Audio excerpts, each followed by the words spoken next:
his competition is if he misses this dunk.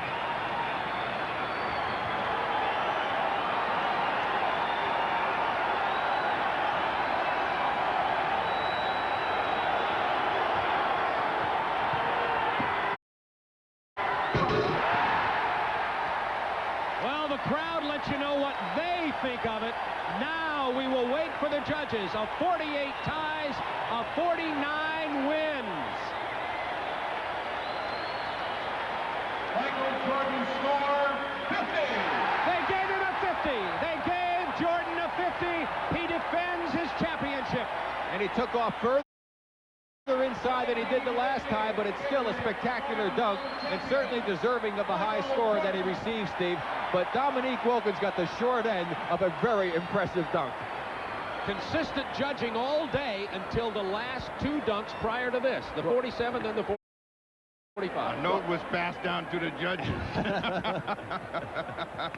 This is Chicago. Sometime on the right side, possibly. Montana looking, throwing in the end zone. Clark caught it! Dwight Clark!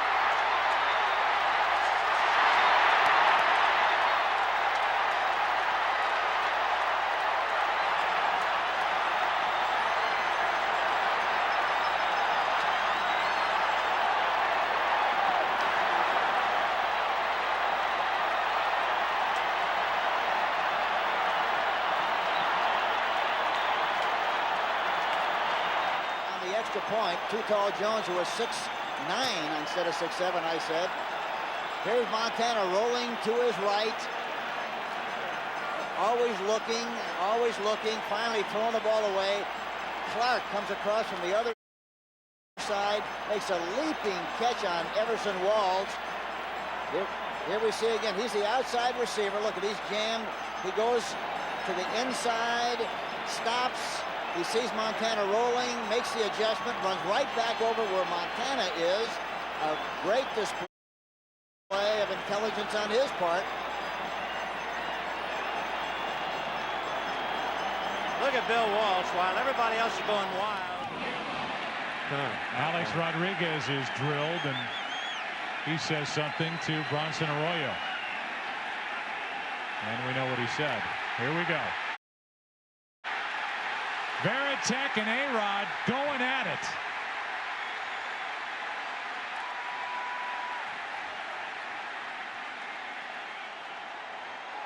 Schilling is right in the middle of it. Now another fight off to the side. Millar is in it. Nixon is in it.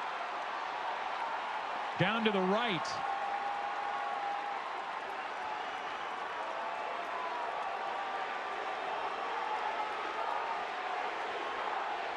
And it was Sturtz. That's who Millar and Nixon got into it with, today's starting pitcher. It's going to take forever to get this thing straightened out.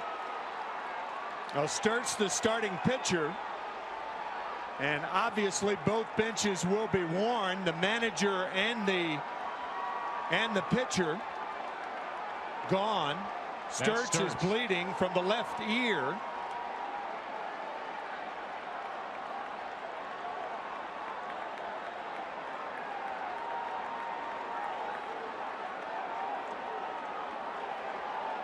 In hockey, it's the two combatants. No one else is allowed into the fight. That's Gabe Kapler. Right. Kapler and Sturtz, I believe, were the two that splintered off. And then Nixon was involved in that fight. That's where my attention went after the initial fight was between Varitek and Alex Rodriguez.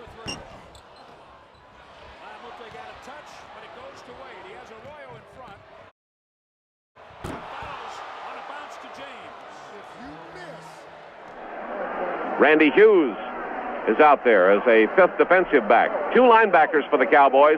Bradshaw is deep, and they're firing downfield. Swan going after it, covered, and it's juggled.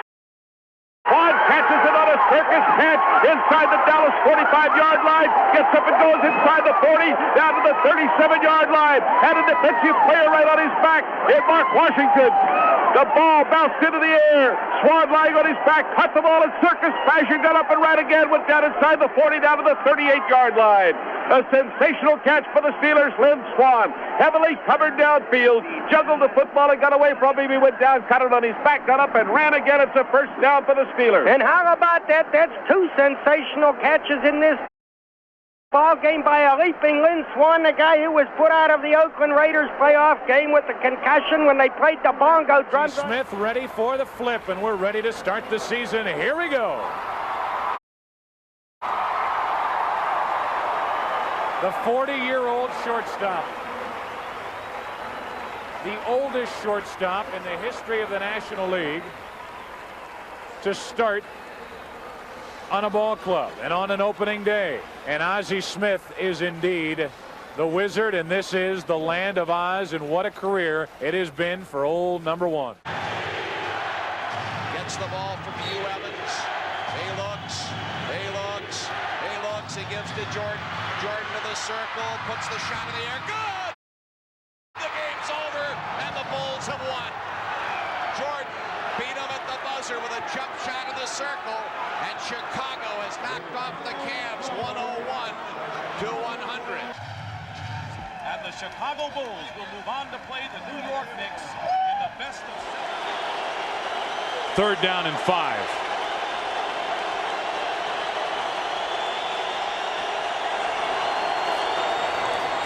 Pressure from Thomas off the edge. Eli Manning stays on his feet, airs it out down the field.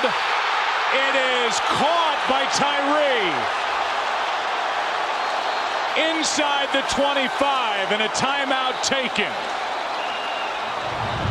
Oh my God, this ball's thrown, and Tyree just goes up for it like a basketball player. Harrison trying to knock it down.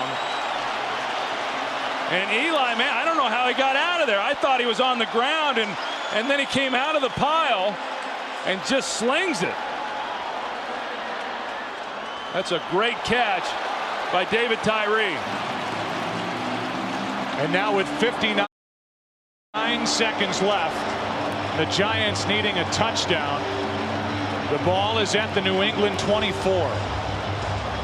Pressing it against his helmet as he goes to the ground.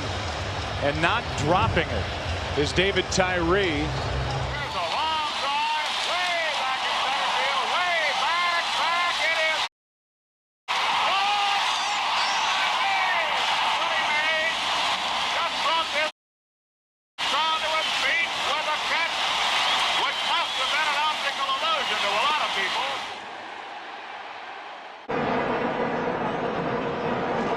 Just not sure of Olatico Chair at the moment, but certainly it's been true of the England team. Haven't seen that much of Hodge or Trevor Steven. And Maradona just walked away from Hoddle then.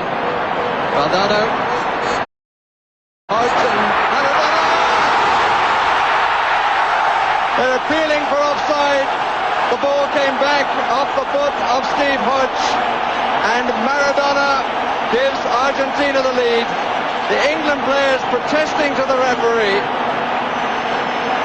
But the little man who started it by walking past Glenn Hoddle, that's where the ball came from. Hodge. Maradona had continued the run forward, and the goal is given. At what point was he offside? Or was it a use of the hand that England are complaining about? Anything to him, do you? Not much. You know, but I will say, in talking to Devin McCourty, look at his face. That's